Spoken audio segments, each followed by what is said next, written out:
Those are gunshots as we begin tonight with exclusive video of a shootout in an East Valley neighborhood. Good evening and thanks for joining us. For 12 News at 10, I'm Mark Curtis. I'm Troy Hayden. Crebay's off tonight. Mesa police say that shootout was started by a 13-year-old boy who ended up being shot himself after he robbed an adult at gunpoint. 12 News journalist Chase Golightly is live in that neighborhood tonight near Stapley and McKellips. And Chase, was anyone else hit by that gunfire? Mark, Troy, no one else was hit by those gunshots, which really is a miracle given how many rang out last night. Police telling us the shooting happened in this apartment complex parking lot, but most of the gunshots actually were shot across the street into this other apartment complex. I spoke with one family of four who says they were home and couldn't believe what was happening.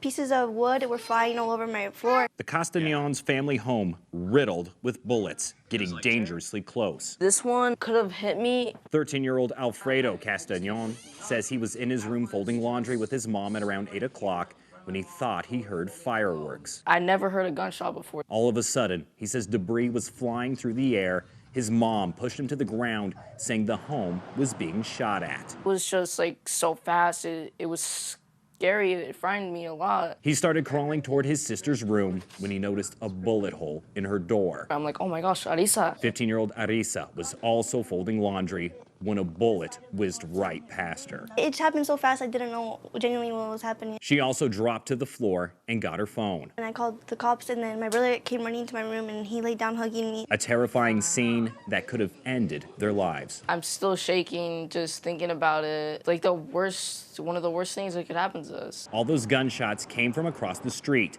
Mesa police say they were fired by 20-year-old Brandon Major and a 13-year-old boy who are both in custody. According to arrest documents, Major said he was meeting someone at this apartment complex to buy a 10-carat nugget ring he found on OfferUp for $280. When he arrived, he was met by a 13-year-old boy who was the seller. This video showing that teen walking up to Major. The 20-year-old then says he was looking at his phone when he noticed a blue laser on his chest from a gun the boy was pointing right at him. Major, realizing he was being robbed, gave him the money, and as the teen walked away, Major was also armed and started firing. Police then say the teen fired back. Both struck multiple homes. The boy was hit in the leg. Major got into a car and drove off. Both were later arrested. Major faces charges related to aggravated assault and endangerment. The 13-year-old was charged with aggravated assault, armed robbery, and a minor in possession of a gun. It's just so crazy to me that like someone the same age as my brother, in the same grade, like around that, like can do something like this. How does a 13-year-old get a gun? And then it's just, I don't know how that happens. It scares me. The Castagnons still see reminders of what happened that night and how close they were to their lives changing forever. I don't feel safe in my own home anymore. Now, we have received a response from OfferUp about this, saying they are aware of the shooting and are working with law enforcement. They also told me that for someone to use their site, they must be at least 16 years old. Now, Mesa Police Department tells us if you're buying stuff online, either from OfferUp or Facebook Marketplace, they say that you want to make sure to meet that person in a public space. They say a police department is a great place to meet up. They also say do it during the day. Tell someone you're going or bring someone along with you to that meetup, and they also recommend that you don't carry a lot of cash on you and to do internet withdrawals or pay through online methods. Of course, we'll be sure to follow this story and try to identify how that teen obtained this firearm. Like I said, we'll be sure to keep you posted. For now, we're live in Mesa. Chase Golightly, 12 News. Yeah, unbelievable. How does a 13-year-old get a gun? Chase, thanks. Let's talk some weather. Meteorologist Lindsay Riley joins us now with our weather impact forecast. And Lindsay, you're tracking some maybe scattered rain in the valley tonight. Yeah, we had some showers across the lower deserts tonight. We had a dust storm earlier down toward Eloy and Picacho Peak. But if you look outside in the valley right now, you do see some poor visibility out there. And that's some of the residual dust from the dust storm that was down in Pinal County. Also, some gusty winds out there, 15 to 20 miles per hour shower right now. Little bit of shower activity, just enough to possibly get the pavement wet. This is not amounting to much. Some of it's ground clutter up toward Cave Creek, but you can see a little bit more shower activity just west of Casa Grande right now. This is moving toward Gila Bend. That's also shrinking, so it's weakening as it pushes to the west. A little bit more further to the east out toward Greenlee County, but as you can see, all of northern Arizona now in the clear. Some of the clouds are going to stick around through the overnight. Here's a look at those wind gusts, and here in the valley, 16 miles per hour. So some gusty winds out there, a little bit of blowing dust residual from the earlier dust storm, and now we're still talking high heat, and the extreme heat warning continues through Friday. We're tracking those temperatures. I'll let you know if we'll set any records and also talk more storm chances coming up in my full forecast. Troy? All right, Lindsay, see you in a few minutes. Now, new information on that teenager killed yesterday in a stabbing inside Maryvale High School. There was a small vigil held tonight outside the school. 16-year-old Michael Montoya killed by a classmate who was armed with a pocket knife. Police believe the suspect, who still hasn't been named, brought that knife onto campus. Now, both the suspect and Montoya were taken to the hospital.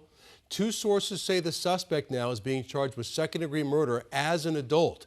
Detectives are now asking anybody who has any information or videos of this attack to give them a call. The Arizona Department of Child Safety has released records on their prior contact with 10-year-old Rebecca Baptiste and her family. The agency investigated the family multiple times before Rebecca was killed. Police say her father and his girlfriend did it. The case has sparked outrage with family members who say the agency failed to intervene despite repeated warnings of abuse. The just released records show a dozen calls for reported abuse or neglect going back as far as 2015, the year Rebecca was born. So this poor girl just endured a lifetime during the short span of life she was around of abuse. We have the full report posted right now on our website, 12news.com. Tough story out of the West Valley. A woman shot and killed right in front of her 3-year-old son. According to police, the mother was hit by random gunfire in a road rage case she was never actually involved in. 12 News journalist Gabriela Becerra talked to her loved ones about how they're remembering her.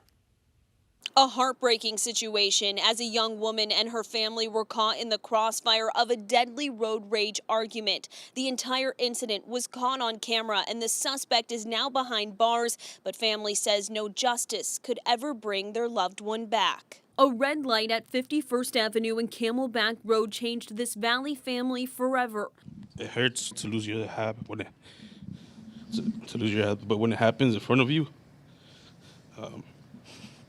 and you can't do nothing, it's a different type of hurt. 27-year-old Yoreli Hermosillo was waiting at the intersection with her husband, mother, and 3-year-old son when a bullet broke through the passenger window and struck Hermosillo in the eye.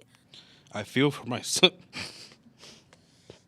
when he lays to sleep at night and he can't cuddle with her. Daniel Salgado rushed his wife to the nearest hospital, but her injuries were too severe and she died. I will never forget my mom's screams when I arrived at the hospital full of pain. According to Glendale police records, the two drivers in the lanes next to Hermosillo were engaged in a road rage argument after one driver cut the other off. 33-year-old Jesus Douston allegedly pulled a gun on the driver and then fired a single shot in the other direction, hitting Hermosillo. She was full of dreams, plans, and goals for her future, all of which were taken from her in such a cruel and senseless way. Douston is facing several charges, including second-degree murder. He's being held on a $1 million cash bond. We will not stop seeking justice on her behalf. It is the very least she and all of us who loved her deserve. Hermosillo's family filled the Glendale Police headquarters Wednesday afternoon. She was the glue to the family. Wanting to share her legacy with the world, but this rising content creator already left a lasting impact on tens of thousands of people through her love for food on social media. Her loved ones will forever cherish her passion and remind her son of the beautiful mother who loved him dearly. Yareli's light will never fade from our hearts, and her memory will live in her son and all of us who loved her forever. A GoFundMe page was created to help this family pay for funeral expenses. We have a link to that fundraiser on 12news.com. In Glendale, Gabriella Bacura, 12 News. Gabby, thanks. New at 10, local activists are calling for the release of a DACA recipient who's currently in ICE custody. Tonight in Tempe, they held a vigil for that woman, 28-year-old Cataline Santiago. Officials with Homeland Security confirmed to 12 News that Santiago was arrested by Border Patrol earlier this month at the El Paso airport. Immigrant rights activists claim that she's being unlawfully detained and are demanding her release. She has a work permit and she has a DACA card, which should be protecting her. And so what we're doing tonight is we want to demand an immediate release of our friend. She shouldn't even be there in the first place. Now, Homeland Security Investigations sent us a statement tonight saying in part, on August 31st of 2020, she was charged with 2 drug offenses which are still pending. Santiago has DACA status, which is set to expire April 29th of 26. It's important to note that DHS officials can take enforcement action against illegal aliens with criminal records.